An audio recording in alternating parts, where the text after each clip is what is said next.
Dans l'Église chrétienne, des pensées et des croyances sans nombre s'opposent à la vérité. Elles sont insinuées dans l'entendement, suggérées aux chrétiens par les esprits enseignants. Le résultat, c'est que ces chrétiens sont autant d'unités perdues pour l'armée de ceux qui combattent contre le péché et Satan. C'est qu'ils se mettent en la puissance des mauvais esprits malgré qu'ils admettent l'autorité des Écritures et qu'ils soient sauvés pour l'éternité en croyant au Sauveur.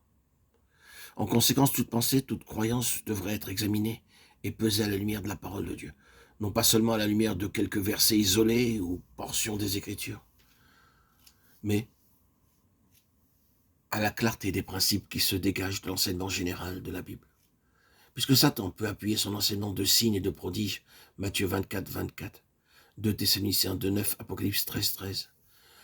Le feu du ciel, la puissance et les signes ne sauraient établir qu'une doctrine est de Dieu, pas plus que la beauté d'une vie prouvée, l'orthodoxie d'une croyance, de Corinthiens 10, 13, 15. Dans sa lettre aux Thessaloniciens, l'apôtre nous avertit qu'à son point culminant, cette marée montante d'esprits séducteurs aboutira à la manifestation de l'homme de péché, qui entraînera la chrétienté dans l'erreur. Il entrera même jusque dans le sanctuaire de Dieu. Il ira jusqu'à s'asseoir comme un Dieu dans le temple de Dieu, voulant passer pour un Dieu.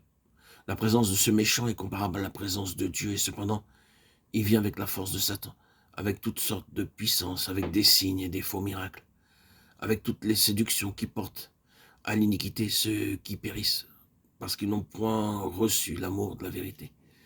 2 Thessaloniciens 2, 9, 10.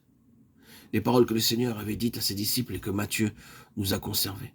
Il les confirme maintenant dans la révélation qu'il donne à Patmos à son serviteur Jean. C'est qu'à la fin de l'âge, l'arme employé par le séducteur pour dominer sur tous les peuples de la terre est d'ordre surnaturel. De grands signes dans les cieux, une bête qui ressemble à l'agneau, mais parle comme le dragon, une contrefaçon de l'agneau, qui fait de grands prodiges, même jusqu'à faire descendre le feu du ciel sur la terre à la vue des hommes pour les séduire. Elle parvient à la domination universelle et désormais ne peut plus acheter ou vendre que celui qui porte le nom ou la marque de la bête. Apocalypse 13, 11, 17. Par le moyen de séduction et de prodiges, les légions de Satan atteignent donc enfin le but convoité, l'autorité et la domination universelle. La séduction du monde qui s'enfonce toujours plus dans les ténèbres et la séduction de l'Église au moyen des enseignements les plus divers qu'accompagnent des manifestations sataniques atteignent leur maximum d'intensité à la fin de l'âge. Il est frappant de constater que l'apôtre choisi pour transmettre l'Apocalypse et préparer l'Église en vue des derniers jours est justement ce même apôtre qui écrivait aux chrétiens de son temps: ne croyez pas à tout esprit. 1 Jean 41, 6. Celui qui mettait en garde ses enfants contre l'esprit de l'antéchrist et l'esprit d'erreur, de séduction. Ne croyez pas. Tel est son mot d'ordre, telle est l'attitude qu'il préconise, c'est-à-dire douter de toute doctrine et de tout docteur, jusqu'à ce que preuve soit faite qu'ils sont de Dieu.